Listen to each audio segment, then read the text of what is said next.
When Deltarune's latest chapter is released, it feels like all of our previous theories had been deconfirmed, but almost as consolation from Toby Fox, these two chapters also gave us a truckload of foreshadowing for the next few chapters to theorize about.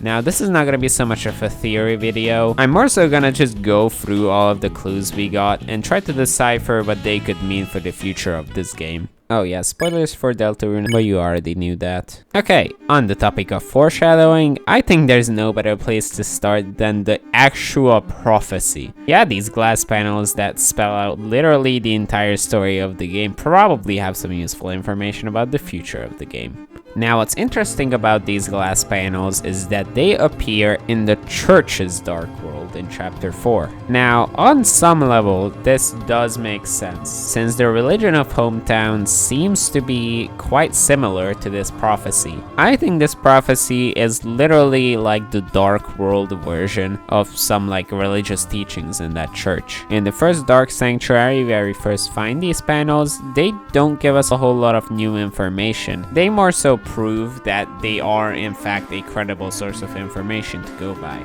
But starting from the second sanctuary, there are 4 main sections of panels that I think are important to discuss. The first of these are the panels that discuss the 3 heroes. But unfortunately, the dark world you find these in was opened by Susie, so everything's a little messed up. The piano puzzles move the piano instead of the blocks. Objects that became usable weapons become enemies, and most importantly, the prophecy is out of order. This is the order we find the description of the 3 heroes in. The third hero, the prince alone in deepest dark. The first hero, the cage with human soul and parts. And last was the girl. At last was the girl. The second hero, the girl with hope crossed on her heart. And love finds its way to the girl. Now, the third hero is pretty clearly Ralsei. But the first hero, the cage with human soul and parts, that sounds a lot like the vessel, doesn't it? Literally just a cage for our soul that we put together using human parts. But the second hero is where things get interesting. See, I don't think this is actually Susie. If we just examine the figure on this panel, it looks like her hair is slightly longer than Susie's, and her attire looks more like a cloak than Susie's jacket. This girl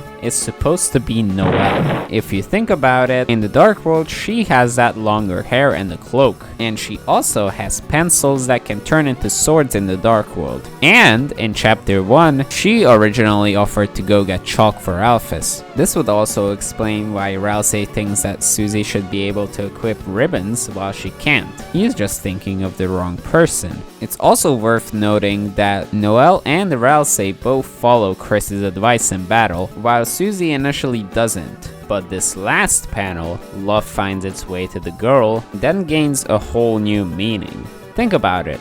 Love finds its way to the girl. That's some interesting phrasing, isn't it? Especially considering that in the silhouette, there is a right side up human heart. Now, if this is Noelle, this is probably referencing the Snowgrave route. Love, level of violence, the human heart finding its way. By the way, I wanted to mention really quick that I have not yet played Chapter 4's Weird Route. By the time this video comes out, I will probably have started playing it, and I do plan to make a video fully covering Chapter 2 and 4's Weird Routes sometime in the future. So, you know, if you're interested, why not subscribe? But if this original prophecy is supposed to be about Snowgrave, then that has some pretty weird implications. Hey, you know what other part of the game resembles Snowgrave a lot more in its first iteration than the final one? Chapter 3's secret boss.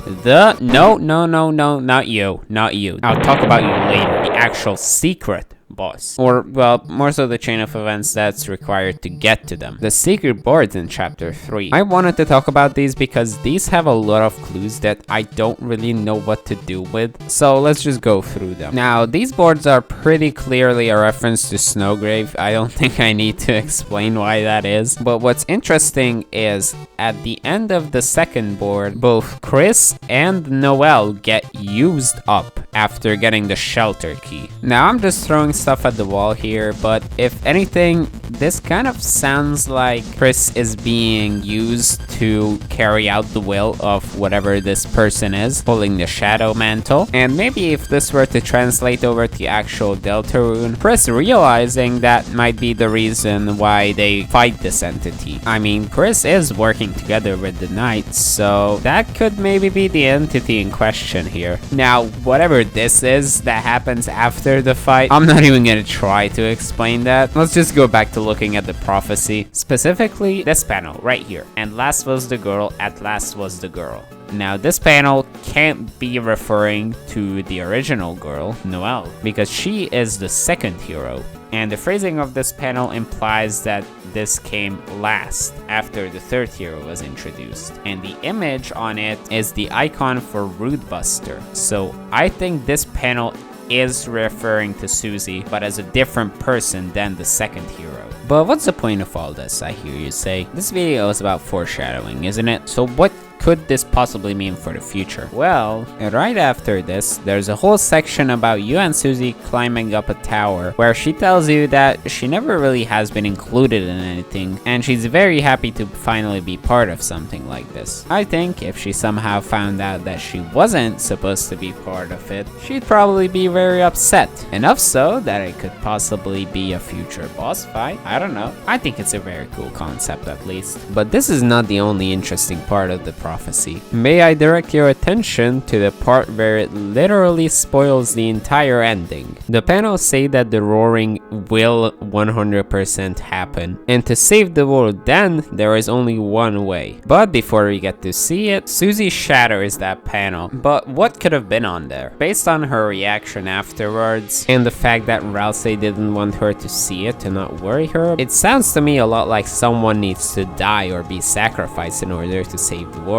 Now it's probably gonna be one of our three main characters, but it's hard to speculate anything more specific than that. If I had to take a guess, I'd say having Kris sacrifice would probably be the most narratively interesting. We don't really have any proof to go off of. Oh, also, I would like to mention that when Susie breaks this panel, her hand starts to bleed, meaning that monsters from Deltarune can definitely bleed. So while this doesn't entirely confirm that Sans Undertale is actually Sans Deltarune, it seems like there are way too many signs pointing at it at this point. And of course, how can we speak of interesting panels and not talk about this one? The angel banished will finally meet with its desire. Underneath is a picture of the angel that the player unfortunately doesn't get to see. I saw someone on Twitter point out that the image is covered in black because it's trying to do one of those things where the screen goes black and you can see your own reflection in it. And this does make sense because the player is highly hinted at being the angel. Just looking at the Deltarune symbol, it makes sense. The three triangles are the three heroes, the circle with wings is the angel, the player, and they're all tied together with this heart shape, the soul. Because while the player is directly controlling Kris with the soul, in battle, everybody's HP is tied to the soul getting hit. But let's look back to the text on the prophecy panel. The angel banished will finally meet with its desire. But, quote, banishing the angel would leave Kris without their soul. And this might tie back to the thing I said earlier, where Kris sacrifices themselves. Maybe the heroes need to banish the angel, but Kris may not be able to survive without their soul. So this would lead to the big sacrifice, fulfilling the prophecy. Well, it could. This is all just speculation. What's not speculation is that the next Dark World will probably take place in Asgore's flower shop. How do we know this? Shocker, from a prophecy panel, right here. The flower man trapped in asylum, and the image very clearly shows Asgore holding a flower. But funnily enough, we have even more proof of this from our second biggest source of foreshadowing, the Old Man, or, well, the Hammer of Justice, I guess. He serves as Chapter 4's secret boss, and during his fight, he mentions something very interesting. He talks about this old story based on the prophecy, Lord of the Hammer. And when talking about Chapter 5 of that story, he says the vast garden is charred in an inferno of jealousy. We can connect the vast garden back to the flower shop, inferno as in Asgore uses fire magic, but jealousy. What would he be jealous about? Well, you know, Sans is kind of banging Toriel at the end of chapter 4, so I think that would be reason enough for him to open a dark fountain. I'm not sure what he's trying to do with the dark fountain though. But that's not the only interesting part of dialogue we get from the Hammer of Justice fight.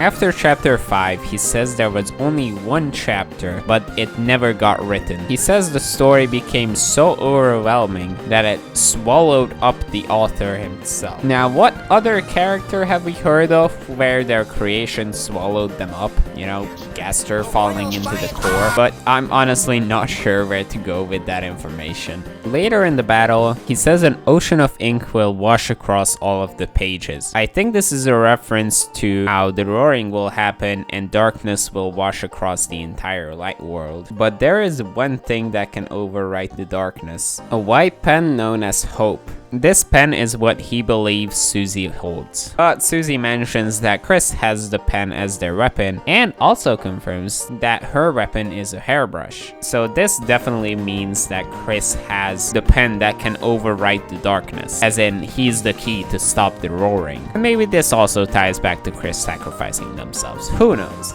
Alright. We all know what the biggest thing people are speculating about is the identity of the knight. So lastly, I'd like to give my opinion on that. And my opinion is that you are all wrong. Everybody is, including me. Okay, I'll explain. Just hear me out. So the first candidate for the night, what so many people have basically accepted as canon, December holiday, or Des for short.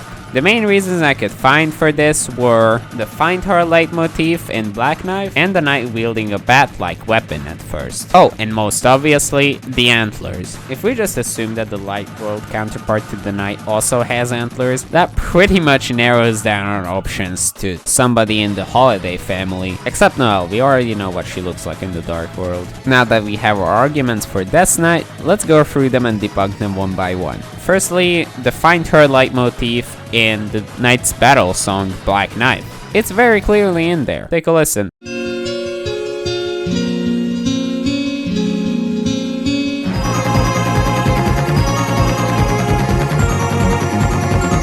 But the thing with this is, who said this was Des's theme? This leitmotif also appears in Noelle's theme and the music that plays when you go over to Noelle's house. So I'd like to propose that the Find Her leitmotif is actually the motif of the entire holiday family, and not just Des. The second point of evidence is that the knight, when first encountered, holds up a weapon that looks a lot like a bat. Des has very frequently been associated with specifically a wiffle bat, so this is a pretty clear connection, right? Well, we do find an entirely broken wiffle bat in Des's room, and we know that broken items don't really translate that well into Dark World weapons by Kris's broken sword. But even if Des had a second bat to bring with her to the Dark World, this is not a bat. At most, it's some sort of shape-shifting weapon, but the game at every opportunity calls this some sort of blade. For example, the audio track calls it a black knife, and this panel in the prophecy says that Tana was cleaved red by a blade. Not to mention that every time the knight attacks with this weapon, it's in the form of some sort of slashing attack rather than hitting, like a bat would. Also, it only looks like a bat for like 2 seconds and then immediately turns into a more sword-looking weapon. I think if there's an overwhelming amount of evidence for someone being the knight, it's definitely Carol. First off, in the holiday residence, when Kris calls this person who is very definitely the knight and tells them that Susie has the guitar, they tell Kris that they'll be right over. A couple minutes later, Carol shows up, supposedly getting off from her job earlier than she was supposed to. Oh, also, since this phone person is pretty clearly the knight, I'd find it pretty weird if Kris was just talking to Des on the phone and not telling anybody that they know a way to contact this girl that's been missing for forever. But anyway, Additionally, Carol also seems to have some sort of strange connection to Kris, almost like they are working together on something, just like the knight, who Kris is pretty clearly working together with. We also see that in Carol's room, next to her bed is a black katana and some sort of conspiracy board. But if Carol was the knight, why would she be? Well, judging by the fact that she has a conspiracy board in her bedroom, she pretty clearly has a plan with all of this. And that plan is to find Des. I mean, Des is probably this person we found in the code that seems to be lost in some sort of dark world. So what if Carol and Kris are working together, opening dark fountains to try and find Des? Oh, there's also the option of Rudy, but I don't know, I think he's busy like dying in a hospital bed or something. Well, it is actually likely that Rudy also knows about Carol's plan, so they might even be working together. But then Asgore might know as well, since he was seen looking at it, and he also has some sort of black shard. So even Asgore might know about this whole plan. Or he might not, and is trying to do something independently from them. Now, I think I've laid out some pretty good evidence, but this is not the reason why I think all of us are wrong about this. You see, we're only at chapter 4 right now. The knight's identity seems like a pretty major plot point. You know, something that would be revealed at the end.